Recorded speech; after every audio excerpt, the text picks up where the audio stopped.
नमस्कार, मैं शंभू कुमार सिंह और आप देख रहे हैं नेशनल दस्तक। अमेरिका में जो हो रहा है और भारत के जो लोग टीका टिप्पणी कर रहे हैं वो सब साफ साफ है। भारत में जो एससी एसटी ओबीसी माइनॉरिटी के लोग हैं वो काले लोगों के साथ हैं। इवन दुनिया के तमाम वो प्रोग्रेसिव लोग।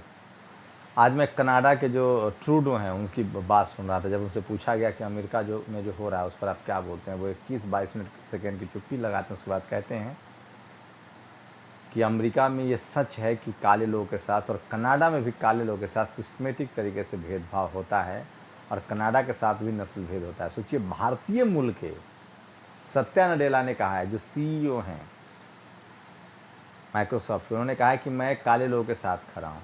वो क्यों कह रहे हैं ये बात? क्योंकि भारत के रहने वाले जो अमेरिका में लोग हैं या पूरी दुनिया में हैं, उनके साथ भी नस्लवाद होता है। वहाँ के जो गोरे लोग हैं वो इनके साथ एशियन कह के इनको चिढ़ाते हैं, तो वहाँ ये ऐतराज़ करते हैं, लेकिन वही फिर ये काले लोग के साथ वही करते हैं।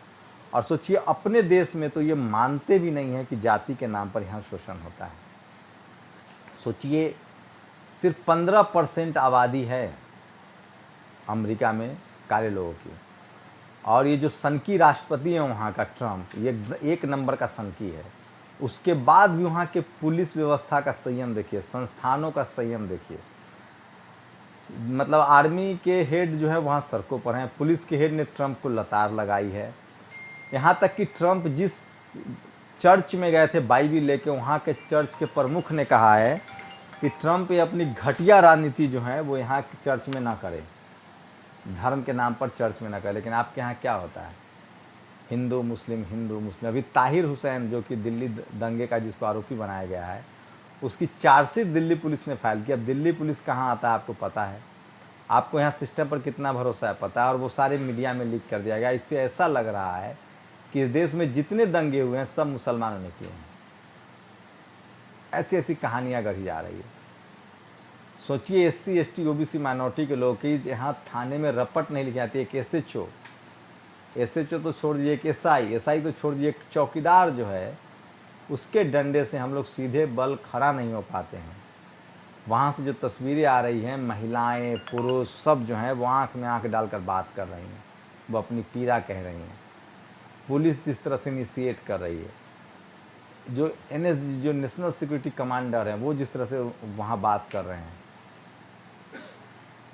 कैसे वो घुटनों पर आ रहे हैं बात सुन के। आप सोचिए, यहाँ हो सकता है? यहाँ 85% आबादी शोषित है, वंचित है, ऑप्रेस्ड है, संसाधन से दूर है, गरीब है, लाचार है। वो मीडिया में नहीं है, ब्यूरोक्रेसी में नहीं है, जुडिशियरी में नहीं है। सिर्फ 15% लोग यहाँ सत्ता में कब्जा जमा के बैठे हैं, और वो भी अन्याय के बल पर। जबकि यहाँ के 85% लोग बाबा साहब के संविधान के नाम पर, डेमोक्रेसी के नाम पर इस देश में हर कुछ सहते हैं, सुनते हैं और वो मानते हैं। और मैं चाहता हूँ ये अच्छी बात है। हमारी पीढ़ी दर पीढ़ी हत्याएं हो रही है, लेकिन हम फिर भी आपसे डेमोक्रेटिक तरीके से बात करेंगे, क्योंकि हम उसको मानने वाले लोग हैं। हमें अधिकार चाहिए, हमें बराबरी चाहिए, लेकिन उसकी कीमत जान नहीं है। आप हमारा जान ले रहे हैं गैर बराबरी बनाए रखने के लिए। आप हमारा शोषण करते हैं ताकि आप ऊंचा बने रहें। हम फिर भी कुछ नहीं करेंगे, क्योंकि हमें लगता है कि इंसानियत सबसे बड़ी चीज़ है। सोचिए, अगर जहाँ 15% श्वेत हैं वहाँ इस तरह से आंदोलन हो रहा है, जहाँ 85% बहुजन है वहाँ किस तरह के हालात हैं। तो इसलिए मैं बार बार कहता हूँ कि इस देश के जो जातिवादी, ब्राह्मणवादी, मनुवादी लोग हैं उनको सीख लेनी चाहिए। और अभी भी वो नफ़रत कर रहे हैं। उन लोगों से पूछिए जो अमेरिका में भारत के लोग रह रहे हैं, वो खुद नस्लभेद के खिलाफ हैं, लेकिन वो काले लोगों के हक में नहीं आ रहे हैं। और भारत में आते ही उनका तो शगुफा ही बदल जाता है, मंसूबा ही बदल जाता है। भारत में जो जातिवादी, ब्राह्मणवादी, मनुवादी जो अमेरिका में रहते हैं भारत के, वो वहाँ के जो सिस्टम है उससे बहुत नाखुश रहते हैं। सफाई कर्मचारी से, छोटे कर्मचारी से उनको लगता है कि उनको प्रिविलेज नहीं है। जबकि जब कोई गोरा उनको गाली दे के जाता है तो इन नस्लवाद की शिकायत करते हैं, प्रियंका चोपड़ा से लेकर तमाम लोग, सत्या नडेला से लेकर पिचाई तक। लेकिन यही लोग, इनके ही मानने वाले लोग जो भारत में हैं, वो यहाँ इस बात को नहीं मानते। लेकिन भारत में देखिए 85% आबादी है बहुजनों की, उसके बाद भी हम संविधान प्रेमी हैं, कानून व्यवस्था को मानते हैं। जबकि न तो हम कानून व्यवस्था में हमारी भागीदारी है, न मीडिया में है, न जुडिशियरी में है, न ब्यूरोक्रेसी में है, न बिजनेस में है। न कॉलेज यूनिवर्सिटी में, हम कहीं नहीं, हम सिर्फ मजदूर हैं, लाचार हैं, बेबस हैं, सफाई कर्मचारी है, सब्जी बेचने वाले हैं, ट्रक चलाने वाले हैं, ऑटो चलाने वाले हैं और मार खाने वाले हैं, पीड़ित हैं। सदियों से हम मार खाते आ रहे हैं, लेकिन उसके बाद भी हमारे धैर्य की आप इंतहा देखिए। इसलिए मैं कह रहा हूँ कि हम डेमोक्रेटिक लोग हैं, हम बुद्ध को मानने वाले लोग हैं, सम्राट अशोक के मानने वाले लोग हैं। इसलिए मैं कह रहा हूँ कि अगर आप मानवता बचाना चाहते हैं, आप कोरोना में कम से कम समझिए।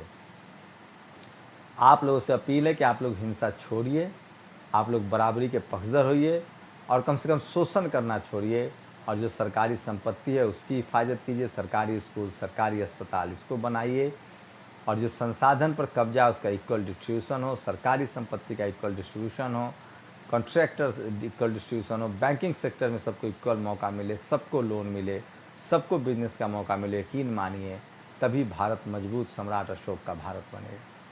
तो अमेरिका से सबक लेना चाहिए। आप कल्पना कीजिए कि जिस दिन बहुजन सामाजिक रूप से, राजनीतिक रूप से और आर्थिक रूप से एकजुट हो गए, उस दिन भारत कितना मजबूत होगा। और किसी को घबराने की जरूरत नहीं है, क्योंकि हम लोग न्यायप्रिय हैं, सम्राट अशोक की तरह न्यायप्रिय हैं, बुद्ध की तरह करुणा है, पेरियार की तरह बराबरी की लड़ाई है, बाबा साहब की तरह संविधान जिस तरह से उन्होंने गैर बराबरी के खिलाफ लिखा है और किसी को भी हताहत नहीं किया, वो है। और इसलिए मैं कहता हूँ कि इस देश के जातिवादी, ब्राह्मणवादी, मनुवादी लोगों को अब भारत के बारे में सोचना चाहिए, अपने बारे में नहीं। इसलिए बाबा साहब ने कहा था कि मैं आखिरी में और अंतिम में सिर्फ भारतीय हूँ। आप अपनी जाति से निकलिए, अपनी मजहब कट्टरता से निकलिए और सिर्फ भारतीय बन के हर भारतीय के बारे में सोचिए, तब आपको लगेगा कि देश कितना मजबूत है। तो क्या आप हैं अपना जाति, अपना धर्म त्याग करके, उसको पर्सनल प्रैक्टिस करके सिर्फ और सिर्फ भारतीय जिस दिन आप बनेंगे, उसी दिन भारत मजबूत होगा और बहुजन सिर्फ और सिर्फ भारतीय है। आप लोग की क्या प्रतिक्रिया, अपनी प्रतिक्रिया जरूर दीजिए। शुक्रिया। नेशनल दस्तक की आपसे गुजारिश है कि अगर इसको बचाना चाहते हैं तो नेशनल दस्तक को सब्सक्राइब करने के लिए रेड कलर के सब्सक्राइब बटन को दबाएं, फिर बेल आइकन की घंटी दबाएं। नेशनल दस्तक को बचाने के लिए बहुत जरूरी है कि हर खबर को शेयर करें, लाइक करें, कमेंट जरूर करें।